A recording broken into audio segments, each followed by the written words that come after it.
आप सभी का बहुत बहुत स्वागत है हमारे Orissa student learn YouTube channel में। और आज हम पढ़ने वाले हैं 10वीं कक्षा की हिंदी सौरभ पुस्तक, जिसका कि पहला अध्याय आज हम पढ़ेंगे। तो जैसे कि आप सब लोग देख सकते हैं, ये है पहला अध्याय जो कि कबीरदास जी के बारे दोहे हैं। तो इसी से शुरू करते हैं। तो पहले कबीरदास का कुछ कवि परिचय दिया हुआ है, पहले उसको पढ़ लेते हैं, फिर आगे दोहा पढ़ेंगे। तो जैसे कि आप सब देख सकते हैं, कबीरदास का जन्म सन 1398 में काशी में हुआ था। देखिए, ये इम्पोर्टेंट शॉर्ट क्वेश्चन हो सकता है। जैसे कि आप सब देख सकते हैं, कबीरदास का जन्म 1398 में काशी में हुआ था। काशी में हुआ था। कहा जाता है कि वे एक तालाब के किनारे मिले थे। अच्छा, तो आप सब ने देखा कि उनके जन्म के बारे में कहा जा सकता है कि वो एक तालाब के किनारे मिले थे। एक जुलाहा दंपति ने उनका पालन पोषण किया था। फिर जब तालाब के किनारे से उनका उद्धार किया गया, तो एक जुलाहा दंपति ने, जुलाहा मतलब जो कपड़े बुनते हैं, उन एक दंपति ने उनका पालन पोषण किया था। वे कपड़ा बुनने का काम करते थे। ज़्यादा पढ़े लिखे नहीं थे, लेकिन बड़े अनुभवी थे। बुद्धि विवेक से काम लेते थे, बहुत बातें जानते थे। वे सभी धर्मों को बराबर मानते थे। यानी कबीरदास इस धर्मों में भेदभाव नहीं करते थे, वह सभी धर्मों को एक समान मानते थे। वे ईश्वर के निर्गुण निराकार रूप को मानते थे। अर्थात ईश्वर का निर्गुण निराकार रूप मतलब हम जैसे मंदिरों में आजकल देखते हैं कि मूर्तियाँ होती है, ईश्वर के रूप होते हैं, ऐसे नहीं है। निर्गुण मतलब जो बिना रूप रंग के ईश्वर, मतलब जिनका कोई आकार नहीं है, जिनकी कोई मूर्ति नहीं होती है, वे उनको मानते थे। उस समय धर्म और समाज में बड़ी गड़बड़ी थी। कबीर ने अपनी वाणी से उसको दूर करने का प्रयास किया। लोगों में जाति पाति ऊंच नीच का भेदभाव था। विभिन्न धर्मों के अनुयायी आपस में झगड़ते थे। बाह्य आडंबर अंधविश्वास फैल गया था। कबीर जाति भेद, मूर्ति पूजा, बाहरी आडंबर आदि का विरोध करते थे। तो देख सकते हैं आप बच्चों की कबीरदास एक समाज सुधारक थे। वो समाज की जो बुरी आचरण होते हैं, जो समाज की जो खामियां होती हैं, उनको सुधारने की चेष्टा करते थे। वे कहते थे कि सब मनुष्य बराबर हैं, मतलब उनमें समानता की भावना थी, किसी में ऊंच नीच नहीं करते थे। वे बाहरी धार्मिक कर्मकांड की अपेक्षा भक्ति भाव पर बल देते थे। वे तीर्थ व्रत, जप तप, मूर्ति पूजा आदि बाहरी काम छोड़ सच्चे दिल से भगवान की भक्ति करने को कहते थे। यानी कबीरदास हम जो मंदिरों में करते हैं मूर्ति पूजा जप तप, उसके विरोधी थे। वो कहते थे कि सिर्फ भक्ति से ईश्वर पाए जा सकते हैं, क्योंकि वो निर्गुण ब्रह्म को, यानी भगवान के निर्गुण रूप को मानते थे। वे सदाचार, सच्चाई, भाईचारे, धार्मिक सहिष्णुता का प्रचार करते थे। कबीर का व्यक्तित्व सादा सीधा था, पर बड़ा प्रभावशाली था। उनकी वाणियों को उनके शिष्यों ने बीजक नामक ग्रंथ में संग्रहित किया है। ये आप देख सकते हैं बच्चों, ये एक इम्पोर्टेंट शॉर्ट क्वेश्चन हो सकता है कि उनका एक ग्रंथ है, उसका नाम है बीजक। उनकी सारी वाणियाँ जो कि मतलब समाज से सुधार के बारे में थी, उनको उनके शिष्यों ने बीजक नामक ग्रंथ में संग्रहित किया था। उनकी सभी दोहें बीजक नामक ग्रंथ में संग्रहित हैं। उनकी भाषा मिश्रित खड़ी बोली है। ये भी एक शॉर्ट क्वेश्चन हो सकता है बच्चों, उनकी भाषा क्या थी पूछ सकता है एग्जाम में। तो ये होगा कि उनकी भाषा मिश्रित खड़ी बोली थी, जो उस समय उस जन समाज में प्रचलित थी। वे अपने गुरु रामानंद स्वामी का बड़ा आदर करते। जैसे कि आप देख सकते हैं, ये भी एक इम्पोर्टेंट शॉर्ट क्वेश्चन है। कबीर के गुरु कौन है पूछ सकता है एग्जाम में। तो ये उसका आंसर है, कबीर के गुरु रामानंद स्वामी थे।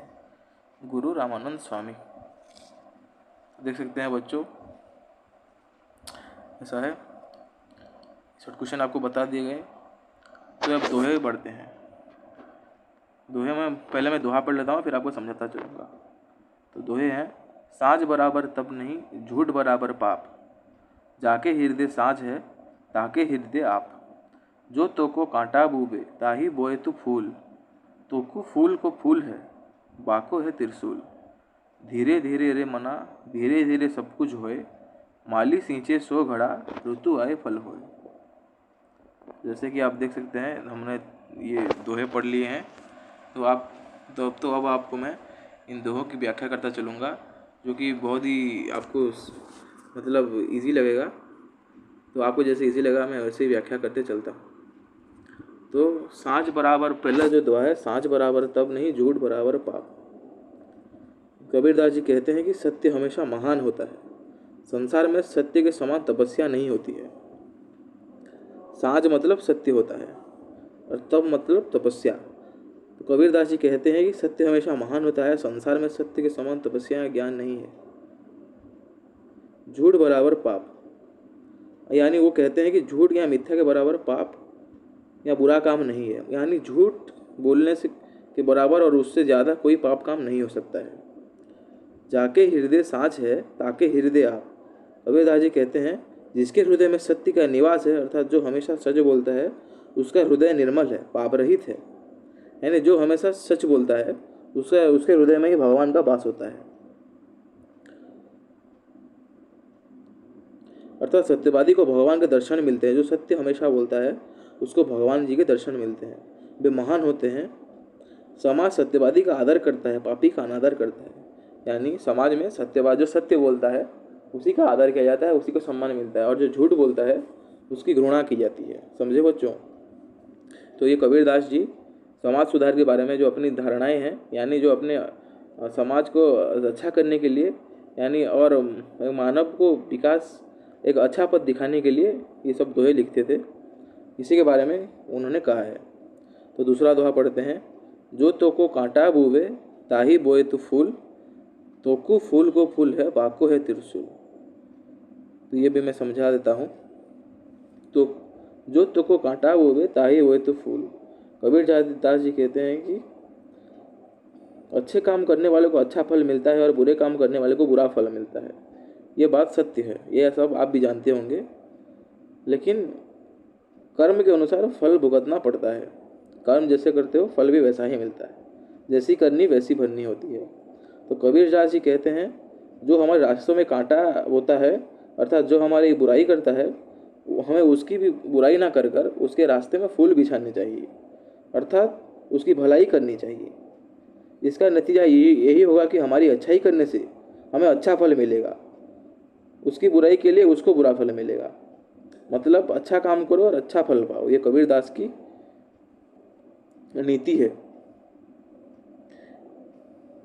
तो आप आशा है आपको समझ आया होगा। तो तीसरी दोहे की ओर बढ़ते हैं। तीसरी दोहा है, धीरे धीरे रे मना धीरे धीरे सब कुछ होए, माली सींचे सो घड़ा ऋतु आए फल होए।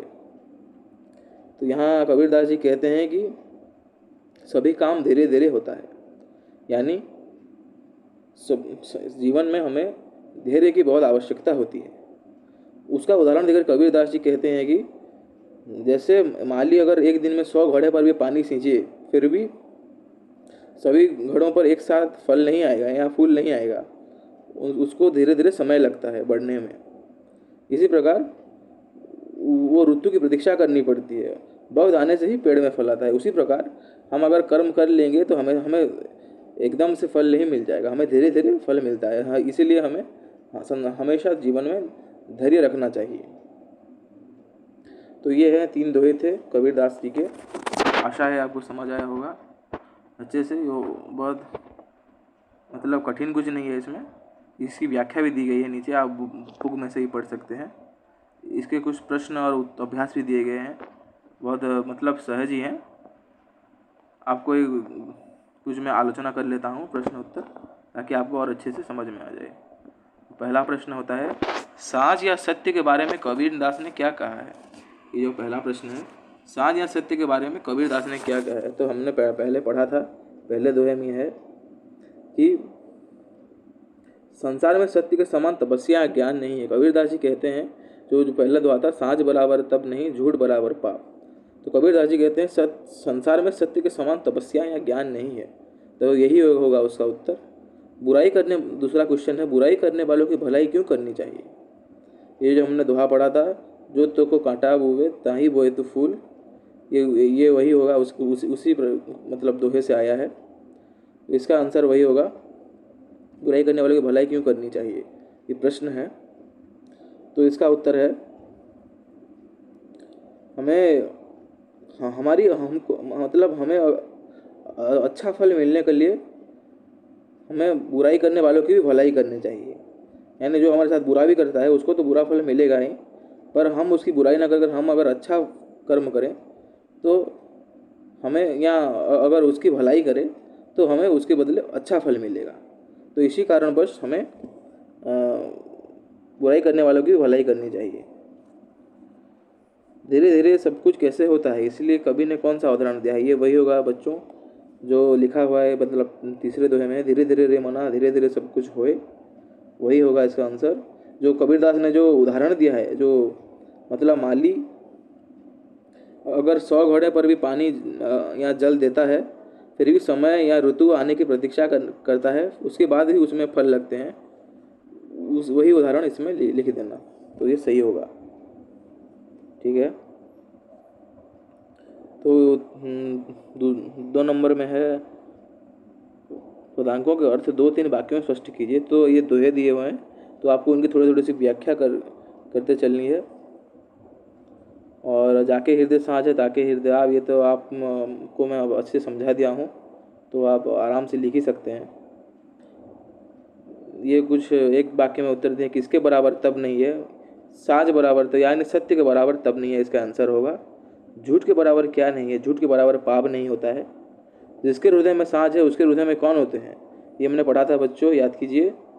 जिसके हृदय में साँझ होता है यानी जिसके हृदय में सत्य का आवास होता है, उसके हृदय में भगवान होते हैं। यानी जो सत्यवान होता है समाज में उसी का आदर किया जाता है।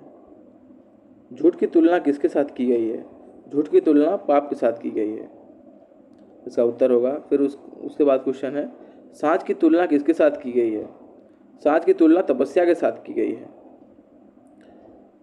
4 नंबर है, जो तेरे रास्ते पर कांटा बोता है तुझे उसके लिए क्या करना चाहिए, हमने अभी पढ़ा था बच्चों, याद कीजिए। यानी इसका मतलब उत्तर होगा, जो हमारे रास्ते पर कांटा होता है हमें उसके रास्ते पर फूल बिछाना चाहिए। फिर उसके बाद है, पेड़ में कब फल लगते हैं, इसका उत्तर होगा, ऋतु आने पर ही पेड़ में फल लगते हैं। कौन 100 घड़े पानी सींचता है, याद कीजिए बच्चों, कौन सींचता है पानी, बाग में माली ही पानी सींचता है, तो घड़ों में माली ही पानी सींचता है। इन दोहों के रचयिता कौन है, याद कीजिए बच्चों, इन दोहों के रचयिता है कबीरदास, संत कबीरदास जी। प्रथम दोहे में आप शब्द का अर्थ क्या है, यहाँ प्रथम दोहे में जो है आप जो लिखा है, मतलब इसकी बात हो रही है, जो ये देख लीजिए, आप जो लिखा है, तो इसका अर्थ है भगवान। जाके हृदय साँझ है ताके हृदय आप, मतलब ये कबीरदास जी भगवान को संबोधित करके कह रहे हैं कि जिसके हृदय में सत्य का वास होता है उसके हृदय में भगवान का वास होता है। यानी जो हमेशा सत्य बोलता है उसी की भगवान हमेशा सहायता करते हैं। तो आशा है बच्चों आप सभी को अच्छे से समझ आ गया होगा, ये पूरा चैप्टर, पूरे तीनों दोहे समझ आ गए होंगे, आशा है। और अगर आपको ये वीडियो अच्छा लगा हुआ तो हमारे Odisha student learn YouTube channel को सब्सक्राइब कर लें और बेल आइकन भी ऑन कर लें। अगर वीडियो अच्छा लगा तो एक लाइक कर दें, और अगर कोई भी डाउट हो तो कमेंट भी कर दें। बहुत बहुत धन्यवाद आप सभी का वीडियो में अंत तक बने रहने के लिए।